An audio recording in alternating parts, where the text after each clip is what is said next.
Howdy, folks, and welcome to the Daily Coin. And I have the distinct pleasure and honor of welcoming back Mr. Michael Rivero. And Michael Rivero worked on the Viking and Voyager missions for NASA and is, in fact, a rocket scientist. He has also worked in Hollywood in special effects and currently operates a special effects company with his composer wife in Hawaii, where he also operates the highly successful What Really Happened news website, which you can find at whatreallyhappened.com, and is the host of a talk radio show Monday through Friday that can be found on the GCN network. And welcome back, Mr. Rivero, to the Daily Coin. Well, thank you for having me again. Well, I'm certainly glad that you're here, and with everything that's going on, as I was explaining just before we got started, I've got three unrelated questions that should hit some of the high points of where we're at right now in our world. And I want to start with Paris. And there's lots of speculation about this being a false flag, and others say it's merely an act of terrorism. And what's your take, and why do you believe what you believe about what's going on over there? Well, I don't believe, I conclude, and I try and avoid belief because it does cloud up critical analytical thinking. Okay. But you need to go back and understand that false flag attacks are a very common feature of history. School doesn't teach you about them because governments still find them useful and they don't want you wise to what's going on. But if you go back, we've got an article at whatreallyhappened.com on 42 false flags that have been officially admitted to, where a government played a dirty trick on their own people to motivate them into usually a war of conquest. And so it isn't shocking to say that government is using a false flag attack. It's actually business as usual. It's what they always do. Now, in terms of acts of terror, there's a very valid piece of logic why you might think that pretty much all acts of terror are, in fact, false flags. If you go back to the history of the United States of America, when we were trying to break free from Great Britain, would it have made sense for Thomas Jefferson and George Washington to go into colonial schools and start killing school children? It wouldn't, because when you're a group that is trying to bring about socio-political change, you need the support of the general public. You don't go out and do something so horrific and shocking that you destroy your own public support. When something like that happens, it's being done by another party to put the blame on you as part of a justification. Probably the world's most famous false flag attack was carried out by Adolf Hitler, who sent his own people to attack the German radio station in Gleiwitz, Germany. And they were all dressed up as Polish nationals. They even took along a Polish prisoner and shot him dead on the spot so the body could be found. And the next day, Hitler goes on German radio, says, "We were attacked by Poland. We have to counterattack before they can mount a larger war against us." And Germany invaded Poland on the basis of that hoax. And of course, the world was led into World War II. Another good example of a false flag attack would be the USS, the Lusitania. Yes. That was used to propel the United States into World War I. Now, we've all been told in school, oh, the Lusitania was an innocent passenger liner. It was just destroyed cruelly by the Nazis. The reality is very different. Even before the United States officially entered World War I, they were smuggling military supplies to Great Britain on these ships, like the Lusitania. And in this particular case, the German government knew what was going on, and the German government actually took out ads in all of the New York newspapers warning people, do not sail on the Lusitania. It is carrying weapons of war. It will be fired on as a legitimate target. Wow. And I have copies of those ads, at my website. And the Lusitania was sent into an area where they knew there were all kinds of U-boats. It had no military escort, and the captain was ordered to proceed at a moderate pace. They set that up to be destroyed in order to be able to wave the bloody shirt to anger Americans into World War I. The number of hoaxes is amazing. The Spanish mine at Havana Harbor that blew up the USS Maine never existed. The torpedoes in the Gulf of Tonkin that got us into Vietnam didn't exist. Pearl Harbor was not a surprise. In fact, Franklin Roosevelt spent all of 1941 goading the Japanese to an attack on Pearl Harbor following an 8-step plan created by Office of Naval Intelligence Lieutenant Commander Arthur H. McCollum. And that's how these things get started. Nobody wants to go to war. And when a leader wants to get his people into war, he has to find some way to convince them it's their only choice. And we've seen all kinds of lies. Saddam's nuclear weapons. Remember that one? Oh, yeah. Big, huge lie. And this is more of the same. Now, not too long ago, Judicial Watch acquired a declassified U.S. government document that confirmed the U.S. government actually created and funded ISIS and Al-Qaeda to be covert tools to redraw the map of the Middle East. And that's why the United States has been bombing Syria for the last year and never hitting ISIS. What they're doing is waging war on Syria itself to get Bashar al-Assad out of power. Russia comes in, and in 1 month, they've inflicted far more damage on ISIS, the real ISIS, than the U.S. did in an entire year. And now the U.S. is trying to find some way where they can go back in and take control of the situation in Syria. And that was a big part of what happened with this attack in Paris. And as soon as the attack was over, we're going back into Syria, we're going to get ISIS.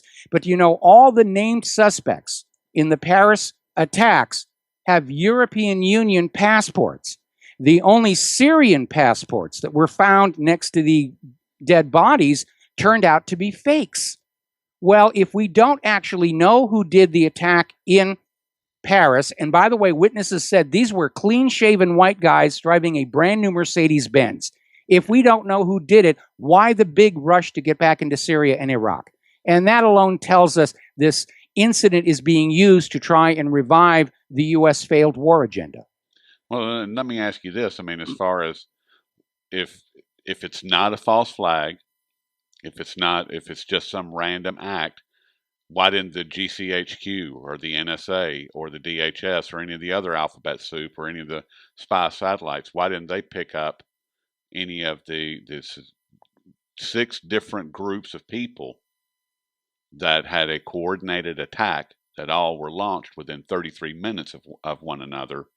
Why weren't they able to pick it all up? I mean, isn't their job to keep us safe and to keep us protected from this kind of thing happening? Well, that's what they say their job is, and obviously this has been a grand epic failure if it wasn't really a false flag that was supposed to happen. But these people who carried out the attacks had major logistical support on the scale of a nation state, including the fact that the computer systems of the French security services were hacked and jammed starting 48 hours before the actual terror attack and completely paralyzed. And it was a very sophisticated cyber attack, not just a denial of service attack, but something that actually exploited weaknesses within the structure of their computer networks. And that is not something you're going to see ISIS in a cave somewhere in the Syrian desert pulling off with a laptop. This smacks of a nation state. These actors in this situation had military-grade weapons. Right. And again, the witnesses were saying they had military bearing. These were trained professional shooters who did this. And you need to look at something else that was going on. The media is applauding the very good piece of luck that they had, that there just happened to be a terrorist security drill involving a multi-site terror attack going on at the exact same time the real attack happened. How lucky we were. That's why everybody was able to respond so quickly. Well, this is nonsense, because all of these other false flag terror attacks, there's also a convenient security drill going on at the same time. There was one going on in New York on 9/11. That's why FEMA was on the ground near the World Trade Center the night before it actually happened.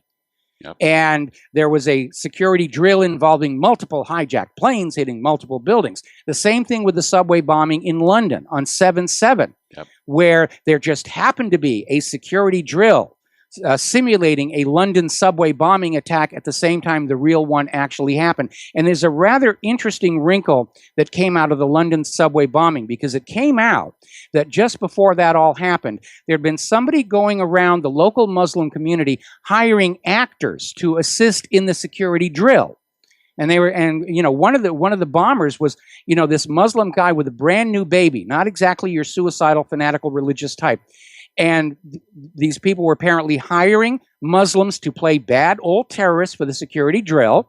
And they were probably handed what they were told was a fake bomb and said, if you can get this bomb onto the subway car, we will give you, a couple of £100. And then, of course, the bombs are set off by remote control, and you've managed to manufacture a suicide bomber. Yep. I remember all of that all too well. And it's terrifying to think that our governments will do these things to us and then portray it as something that it's not, and in order to sell their agenda.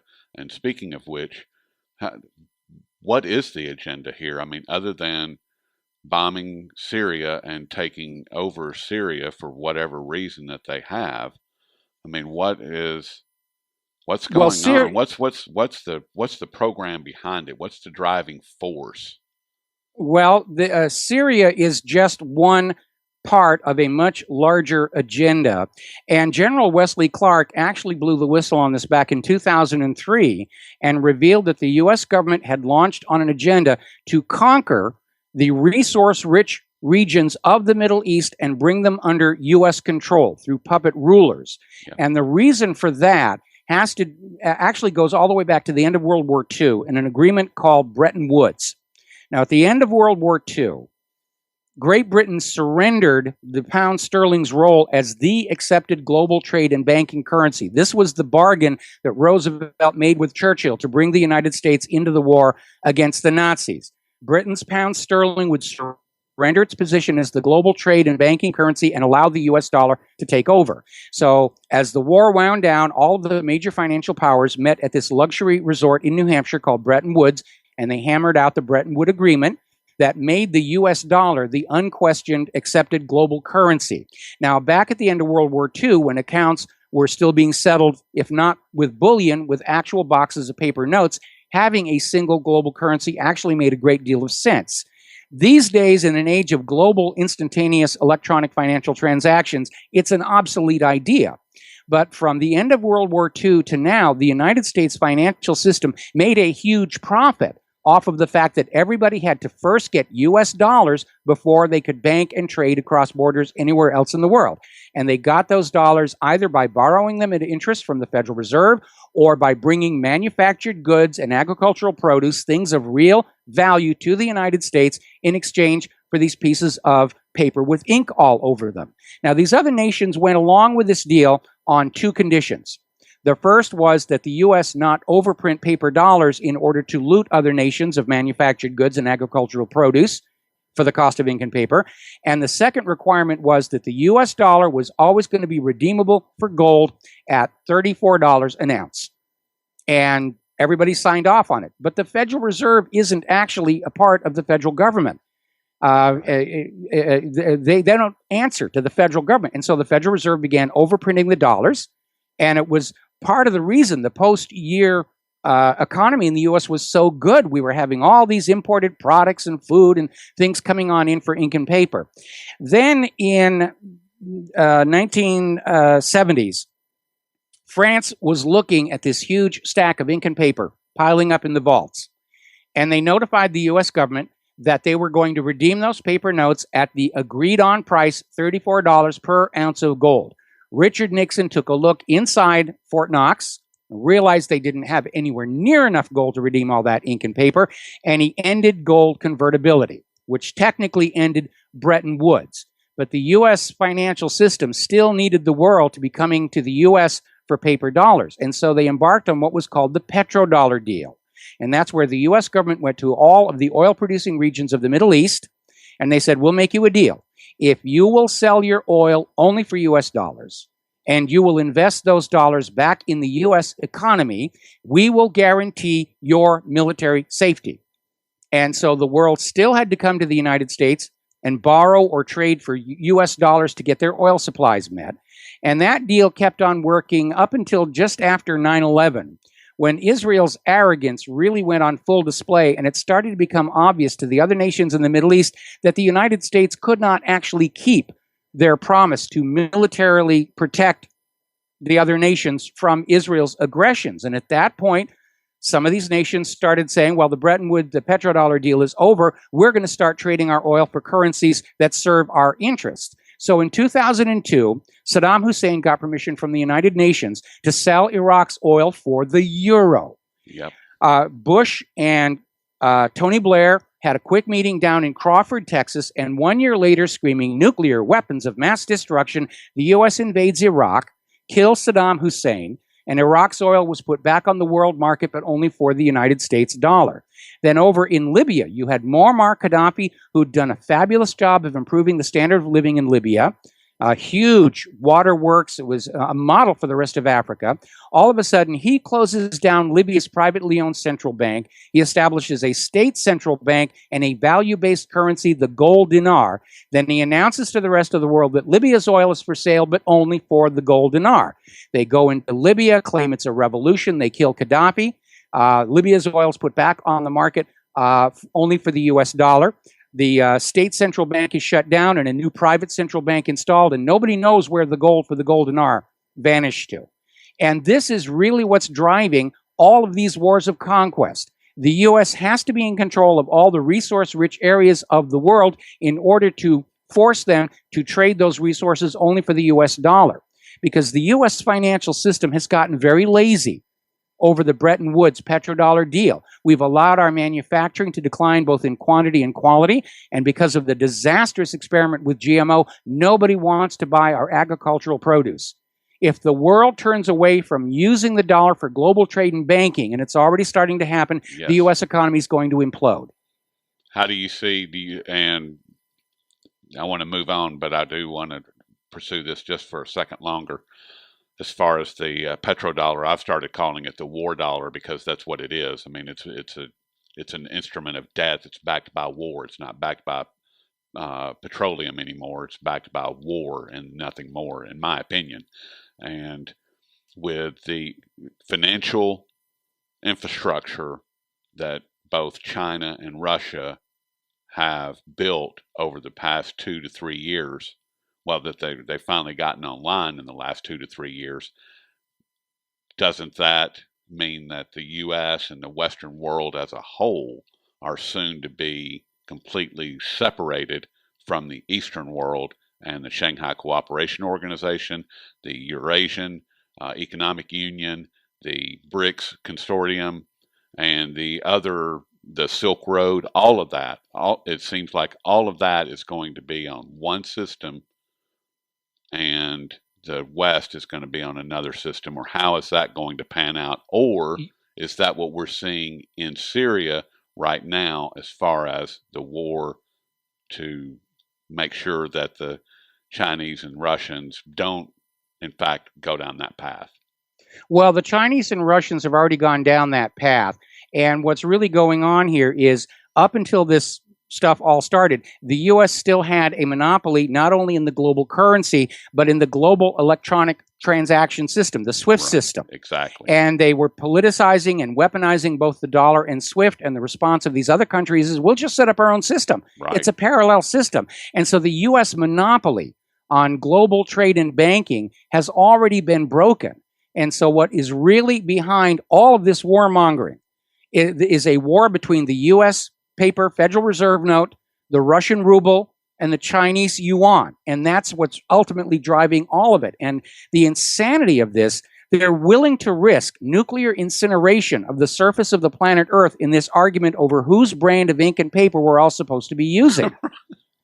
I don't mean to laugh, but it's just so insane. It Michael. Absolutely is. Now, if you go over to my website and you look up at the little submenu near the top, you're going to see an article, All Wars Are Bankers' Wars. Yep. And it's actually been made into videos by some of the fans out there, but the original article goes into a lot more detail, and it tells the history of the United States of America from the point of view of this ongoing conflict between private central bankers and states that provide their own currency debt-free. And I've had so many people who've read this article, and they write me and say, for the first time, U.S. history now makes sense, and they understand what has really been driving the history is the greed of these private central bankers who've managed to hold the world in debt slavery for 300 years, And now we're all beginning to understand that's what it's all about. These private central banks do not serve the nation. They do not serve the people. They serve themselves. They are systems of enslavement by debt obligation.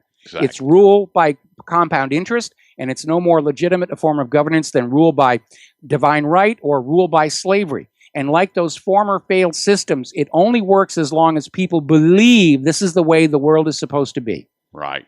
And for those that are not familiar with it, you really do need to go and read that article, watch the video as well, because there's some people that have done a really good job of putting it to video.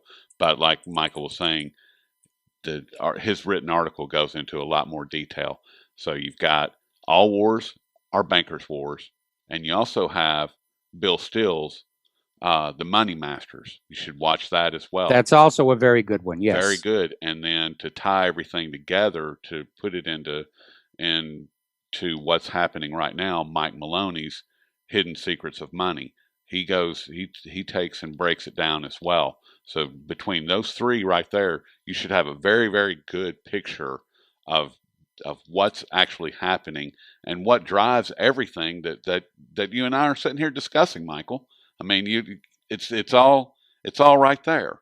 I mean, but I could go on for hours on this, but I really let me put it in a different perspective here. Okay. First of all, you need to realize that prior to the creation of the Federal Reserve, there was no such thing as a world war. And now we're on the edge of big mistake number 3. And it's not merely a timing coincidence. When you have a privately owned bank that is issuing all of the public currency as a loan at interest, the debt is always going to grow faster than the available money supply. And what's going to happen is the people are going to have to borrow money to do their businesses, to buy homes and cars and everything, until they reach a point where they stop borrowing because they're barely able to maintain the debt payments. But because where we're at. No, we've gone past that point. Okay. At that point, the Keynesians come in and say, well, the government has to borrow on behalf of the people to keep this little pyramid scheme going. And so the government will start borrowing and borrowing on behalf of the people and without their permission until finally the government reaches a point where it can't borrow anymore. That's where we are right now. Okay. And it's at that point, rather than let the system collapse, they start looking covetously at the wealth of other nations and start thinking about invading and stealing other people's wealth in order to keep this whole debt system going. But in the end, it is a pyramid scheme because of the very nature of private central banking. The debt produced by the bank is always going to exceed the supply of money with which to pay that debt. It's beyond the pale for me. But I do want to change gears, and I've said I wasn't going to take up much of your time, and I'm going to hold to that. Well, I'm still guzzling coffee, so we're good to go. Okay. Hawaii, which is where you make your home. Yes. You have 2 issues going on there, and the first one is that Hawaii finds itself in the stream of the radioactive water that's coming out of Fukushima. And how is this affecting life, the sea life, the plant life, the people's life? What's going on with that? Because we don't get. I follow E&E News, and they're very good about updating what's going on with the West Coast, but there's a void where you're located, and I wanted to get an update right off the ground, if possible. Well, actually, because of the flow of the North Pacific Gyre Current, most of the radioactive water from Fukushima actually passes us to the north. And the west coast of the Americas is actually getting worse than we are here in Hawaii. That's only temporary because the backflow of that same current is bringing that radioactive water back here, coming from the east rather than the west. The only advantage is, of course, that the shorter-lived isotopes have already died out by the time it gets here. But we started monitoring for radiation when Fukushima first hit. We've had a couple of hot days. There's no question that it is here. Our greatest concern, of course, is the seafood, because fish that become contaminated off the coast of Fukushima are still just as contaminated when they reach San Diego or Honolulu Harbor. Exactly. And we need to draw the difference between radioactive exposure and contamination. If you are exposed to a radioactive source briefly, that's not good, but that's the end of it. But if you ingest or inhale a tiny particle of a radioisotope and it buries itself somewhere in your body, you're stuck with it. There's no way to find it or get it out. It's the gift that keeps on giving, and it keeps on irradiating you until you come down with a radiation-induced illness. So people are very, very concerned. But to be very honest, they've thrown up their hands. It is clear at this point, there's not a thing they can do about Fukushima. They have been trying to downplay it and make everybody forget about it ever since. But the levels of radiation coming up from the ground underneath the ruined reactors is growing.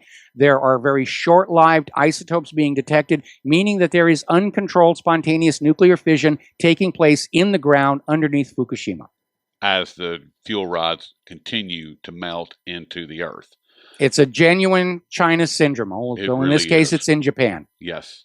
And I mean, and part of the reason I wanted to ask you about that, Michael, is because we're now getting reports that cesium-137 is showing up in citrus in Florida, which is very concerning, and it's directly related to Fukushima. I mean, and that is one of the short-lived isotopes. So we're not talking about cesium that emerged when Fukushima first melted down. We're talking about cesium being picked up on the wind and carried. I mean, this is a global disaster. It's a global disaster. The reality is, if you have the necessary equipment to do it, you can take samples in the air. You can still detect radioisotopes going all the way back to the nuclear tests that were done here in the Pacific, out at Bikini Atoll and the rest of it. That debris, that fallout is still in the air and the water. Jeez. And it probably will be for hundreds of years because, like you said, it's completely out of control. They have no way of containing it. They have no way of dealing with it. We don't have the technology. When it first happened, I believe it was TEPCO that admitted it's going to take 20 years to develop the technology just to deal with this thing. I mean, and meanwhile, they're just pouring all this radioactive water into the Pacific Ocean. Exactly. And here's the part that is really alarming. Between Fukushima toxifying the North Pacific and eventually the South Pacific, and the Deepwater Horizon disaster toxifying the Gulf of Mexico, it's arguable there isn't enough safe and healthy food to feed the current human population anymore. And the response by corporations and government is going to be, well, feed them the radioactive food. I mean, if they get cancer, we'll make money off of them over at the cancer hospitals. Exactly. That's exactly right. And it's disgusting.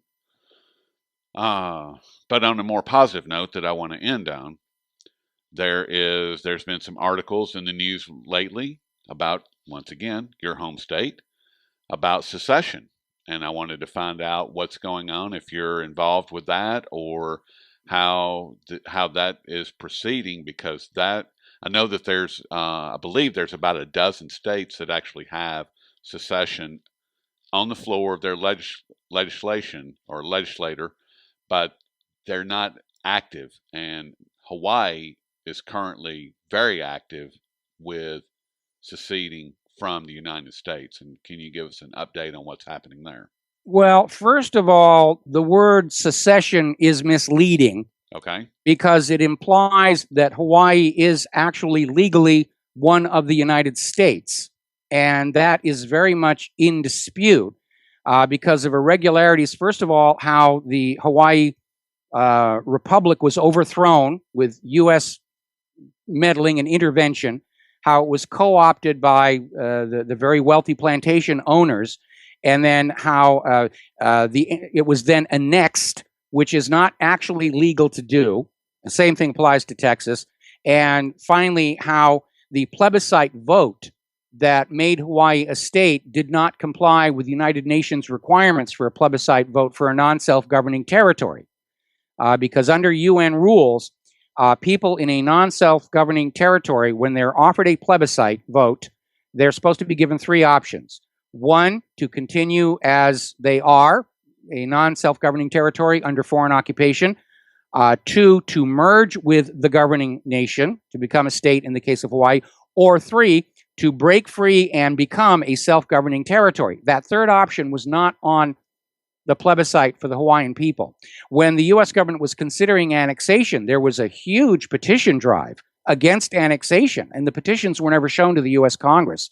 And back in the Clinton administration, President Bill Clinton signed a public law, and it was Public Law 103-150, which acknowledged the illegality of the United States annexation of Hawaii and acknowledged that the indigenous Hawaiian people never surrendered their sovereignty. And a lot of people have taken that very, very seriously. Now, the U.S. has pulled a fast one because what they're doing is they're granting the indigenous Hawaiian people their sovereignty the same way they grant the Native Americans. They're trying to create a nation within a nation. We're going to give you this worthless piece of land down on Kahulawi, which used to be used as a bombing range by the Navy, and you can have your own government and everything, but we're not giving the rest of Hawaii back to the Hawaiian people, is basically what it comes down to. But the independence movement here in Hawaii is basically trying to get the United Nations to acknowledge the fact that under various treaties in effect and international law, Hawaii's statehood is actually invalid. And Alaska's basically taking the same approach. They're not talking about secession. Secession implies that you're legally a state of the Union. And in both Alaska's case, Hawaii's case, and even now in Texas, the legality of the statehood itself is in dispute. And I hope that all three of them are successful, because somebody needs to win against these criminals that are in Washington, D.C. that think that they can just run roughshod over everybody, including the people that are here. This government has run roughshod over everybody on the face of planet Earth at this point. Unfortunately, looking into the future, we're looking at one of two possibilities. One is a collapse of the economy, which will probably take the federal government with it, at which point I would expect the United States as it exists now to start fragmenting, Hawaii becoming a republic again, Alaska becoming its own land, Texas as well. There's talk of the Western States coalition forming their own nation, and then you'd probably have the original Northeast power block become a country, and something roughly approximating the Confederacy would become their own country as well. The other alternative, of course, is we're rushing headlong into a world war, which is probably going to wind up being nuclear. And the reason for that is historical precedent, because every time this government has gotten itself into a huge financial mess, they get into a world war, if not to fix it, at least to distract the American people from it and give the government somebody to scapegoat for all the hardship. Crash of 1907, World War I. Crash of 1929, World War II. Crash of 2008, and here we are making war on all these countries all over the planet. So you think that that's going to be the final outcome? Well, if I have a choice, I'd rather go with the economic crash, because we're probably going to get that. We're going to get that anyway. We just won't have the mushroom clouds to deal with. Which I really hope that there aren't any mushroom clouds in our future. Well, but, me too, because I can look out this window here to my left at a first strike primary target down there in Pearl Harbor. Yeah, which is not. That's not good. I mean, I'm very close to Oak Ridge. I'm in Nashville, so I mean that'll go. That's definitely a first strike target as well. Anybody not wearing 2 million sunblock is going to have a bad day. Yep, and there you have it. Well, on that cheery note, Michael, I guess I'll let you get back to your afternoon. And once again, I really appreciate all your time, and this has been a great show. I really appreciate it, and I really hope that we can do this again in the not too distant future. It would be my pleasure. Well, we've been speaking with Michael Rivero, who is the publisher of WhatReallyHappened.com, and he has a radio show Monday through Fridays on the GCN network, and people can just come to the website and listen and watch the show. Is that right? That's right. During the broadcast, there's a BAM user video feed, and there is a link that goes to the GCN streaming page, and there's all kinds of different ways to listen to it. There are podcasts. There's a gentleman who archives all of my shows out there on YouTube, and we're in a very dangerous time right now, where the money junkies really are willing to see billions of human beings die just in exchange for a financial advantage and a little bit of money. We need to recognize that there really is a problem with money addiction. Yes. Now, when we look at alcohol addiction or methamphetamine addiction or heroin addiction, we recognize it's a disease. But for some reason, we don't seem to understand money addiction is just as destructive of society and far more dangerous. And we need to recognize that now. Actually, it's more dangerous and far more destructive. I mean, I've come to the conclusion that the worst of the crimes against humanity are the financial ones, because when you start wrecking entire nations and stripping them of their sovereignty, which is what happened when the Federal Reserve was born, that is truly a crime against humanity, period. And you can't, and it's very deceptive in the way that it works. So that's my take on it. But well, I'm sorry to have talked past the ending of your program here, and oh, you're good. Again, there is no ending. Okay. Well, again, thank you for having me, and I look forward to doing it again. Thank you very much, Michael. Have a good afternoon. Same to you. Aloha. Bye-bye.